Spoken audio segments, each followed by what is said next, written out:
हरियाणा चौपाल में आपका स्वागत है और मैं हूं आपके साथ लोकेश लकी जगबानी। खबरों की शुरुआत करेंगे विस्तार के साथ। मुख्यमंत्री मनोहर लाल ने अपने 2 दिवसीय करनाल दौरे के दौरान 509 करोड़ रुपए की परियोजनाओं का उद्घाटन किया और 12 परियोजनाएं जनता को समर्पित की।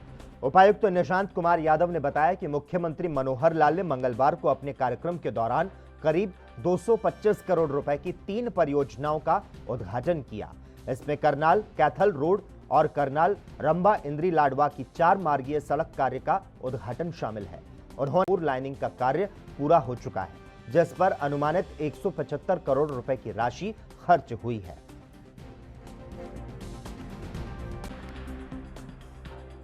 हाल के दौरे में मैंने 12 प्रोजेक्ट्स जो हैं उनका उद्घाटन किया है और लगभग 525 करोड़ रुपए का एक प्रकार से इस राशि के ये प्रोजेक्ट सारे जनता को समर्पित किए हैं। इस अवसर पर मैं इनकी सुविधाएं जो जनता को मिलेंगी उनको बहुत बहुत शुभकामनाएं और बहुत बहुत बधाई देता हूं। कानून अपना काम करेगा, जिसका दोष होगा उसके खिलाफ कार्रवाई होगी। अगर दोष नहीं होगा तो दबाव में कहीं भी आकर के कोई कार्रवाई किसी के खिलाफ नहीं होगी। हम लोकतांत्रिक सरकार है, लोकतांत्रिक सरकारों में दबाव की राजनीति नहीं चलती है। इस दबाव के कारण से सरकार का कोई भी निर्णय नहीं बदला जाएगा। बड़े वाहन वहाँ से निकल सके इसलिए ज़्यादा और रास्ते खोले जाएं, उनको कहा है। फिर भी जल्दी कोर्ट के अंदर डिसीजन मुझे लगता है ठीक हो जाएगा, और न भी हो तो भी मैं अपील करता हूं ऐसे किसान संगठनों को कि जनता की, आम जनता के हित के लिए, वो कोई सरकार के काम में बाधा नहीं है, आम जनता के आवागमन में ही बाधा है। जनता को तकलीफें न दें। उधर कांग्रेस विधायक शमशेर गोगी का बड़ा बयान सामने आया। उन्होंने कहा कि प्रदेश अध्यक्ष ने भरत बेनीवाल को नोटिस दिया है तो कुछ सोचकर दिया है। पार्टी में रहकर जिनकी पहचान बनी वो अगर पार्टी के खिलाफ काम करते हैं तो गलत है। गोगी ने कहा कि उस तरह से ऐलानाबाद चुनाव में काम नहीं किया गया जिस तरह से करना चाहिए। हुड्डा जी ने तो स्टेज से कांडा के पक्ष में बोला है, ये तो सभी ने सुना है। हुड्डा को नोटिस देना है कि नहीं, ये पार्टी को फैसला करना है।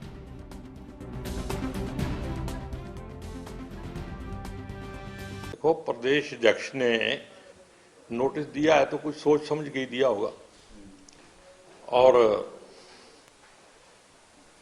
ज्यादा मेरे को देखो इसके बारे में ज्ञान नहीं है। पीसीसी में मेरा लंबा चौड़ा काम नहीं है, लेकिन ये मैंने भी अखबार में पढ़ा है भी नोटिस दिया है उसको।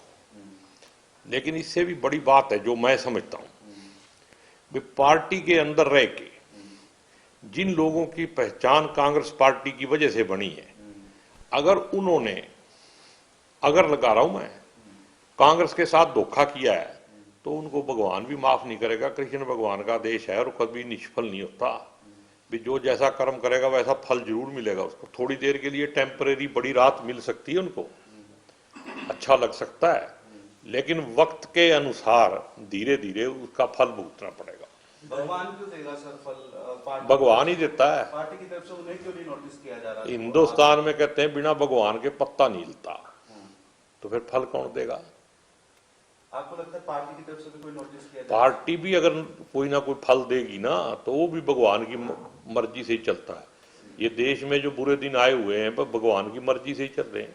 देखो, ये तो प्रदेश कांग्रेस जो है वो डिसाइड करेगी किसको देना है नहीं देना है। लेकिन ये बात ठीक है भी अकेला भरत सिंह नहीं है, उसके अलावा भी बहुत सारे लोग हैं जिन्होंने गड़बड़ करी है। ये बात तो मैं दावे के साथ कह सकता हूँ, और मैं वहां रहा हूँ 15 दिन, मैंने देखा है बहुत सारे लोगों ने उस तरीके से काम नहीं किया जिस तरीके से पार्टी। बेशक खाद की किल्लत को लेकर आए दिन हरियाणा में कहीं ना कहीं किसानों द्वारा शोर शराबा, हंगामा या फिर जाम तक लगाया जाता है, लेकिन कैबिनेट मंत्री ओपी यादव की नजर में अब हरियाणा के अंदर खाद की कोई कमी नहीं है।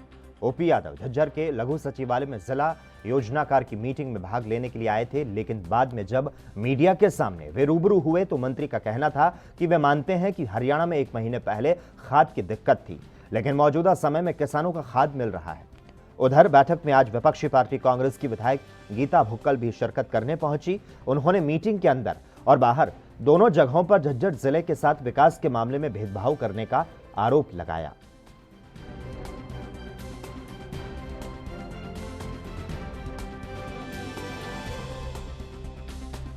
आज से 1 महीने पहले डीएपी की कमी महसूस हुई थी। अब डीएपी की कमी आगे महसूस नहीं होने दी जाएगी। रोजाना डीएपी आने लग रहा है, और सरसों वगैरह जो फसलें थी उनकी बिजाई भी हो चुकी है। अब केवल गेहूँ बचे हैं, तो मैं समझता हूँ कमी नहीं रहेगी। सर ये क्षेत्र गेहूं का है, यहाँ पे गेहूं की बिजाई के लिए ये डीएपी की आवश्यकता है। और परसों भी जाम लगा है, सुबह 4 बजे से बैठे हुए किसानों को रात 9-10 बजे तक भी खाद उपलब्ध नहीं हो पाया था। हो जाएगा जल्दी उपलब्ध। देखिए, आज जिला झज्जर की डिस्ट्रिक्ट प्लान की मीटिंग थी, जिसमें ओम प्रकाश यादव जी जो सोशल जस्टिस मिनिस्टर हैं वो यहाँ के इंचार्ज हैं। तो यहाँ की लोकल झज्जर की विधायक होने के नाते हमने डिस्ट्रिक्ट प्लान में अपने विधानसभा क्षेत्र के कुछ कार्य दिए हुए थे।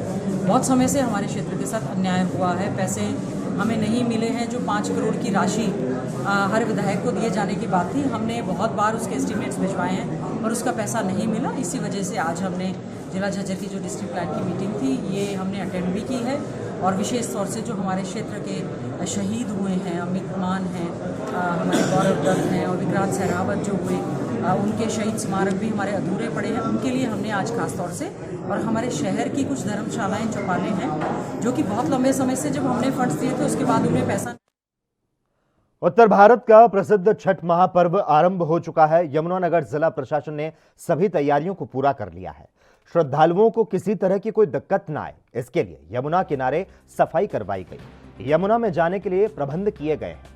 किसी तरह का कोई हादसा ना हो, इसके लिए सिंचाई विभाग ने यमुना के बीचों बीच लकड़ी की बल्लियां लगवाकर उसमें रस्सी बंधवा दी है, ताकि किसी तरह का कोई हादसा ना हो।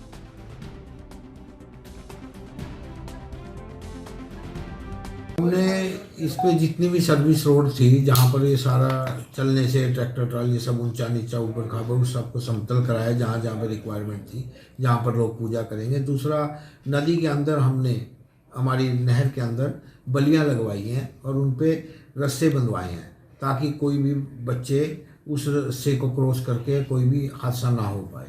और दूसरा, हमने अपने सारे स्टाफ को डायरेक्शन दे रखी है, हमारे जेईज की ड्यूटियां लगा रखी हैं, बेलदार सभी वहीं, ताकि किसी भी फिर भी हमारी इतनी, उसके बाद प्रशासन की भी, जैसे पुलिस की भी व्यवस्था है, फिर भी भाई कोई अनहोनी ना हो जाए, उसके लिए उनको प्रोटेक्शन देती है, वहाँ पर पूरी कार्रवाई रहेगी। यमुनानगर में छठ पर्व को लेकर के यहाँ जो यमुना के किनारे भारी भीड़ जुटने लगी है, इसको लेकर के यहाँ साफ सफाई व्यवस्था भी चल रही है, जिसका मुआयना आज हमारे यमुनानगर जगाधरी के मेयर मदन चौहान जी करने आए हैं। आइए जानते हैं कि उनसे यहाँ क्या व्यवस्था की गई है और इसके लिए क्या तैयारियां प्रशासन द्वारा की गई हैं। हमारे साथ मौजूद है मदन चौहान जी। सर, क्या तैयारियां हैं वो की गई हैं छठ पर्व को लेकर के, और क्या सुरक्षा के इंतजाम है? छठ मैया के इस पवित्र त्यौहार की मैं सबसे पहले तो बधाई देता हूँ कि इतना पवित्र त्यौहार है जो हमारे पूर्वांचल के सभी लोग मना रहे हैं और हम भी उनका पूरा सहयोग कर रहे हैं। जहाँ तक घाट की बात है, हमिद्दा से लेकर के काले पुल तक हमने तकरीबन 150 सफाई सैनिक लगा रखे हैं। आपने देखा होगा यहाँ दिन रात करके इतनी सुंदर सफाई व्यवस्था का करने का काम किया है। जहाँ तक सुरक्षा की बात है, यहाँ हमने किस्तियाँ भी और निगम के 25-30 कर्मचारी भी हमने लगा रखे हैं कि जिससे कोई किस तरह की दिक्कत आ जाए, सुरक्षा में लगाए हुए हैं और पुलिस प्रशासन पूरा लगा है। धन्यवाद। ये थे हमारे साथ मदन चौहान जी, जिन्होंने बताया कि किस तरह से सुरक्षा और यहाँ सफाई व्यवस्था का जो है बंदोबस्त किया गया है। ANB न्यूज़ के लिए यमुनानगर से मोहित विज की रिपोर्ट।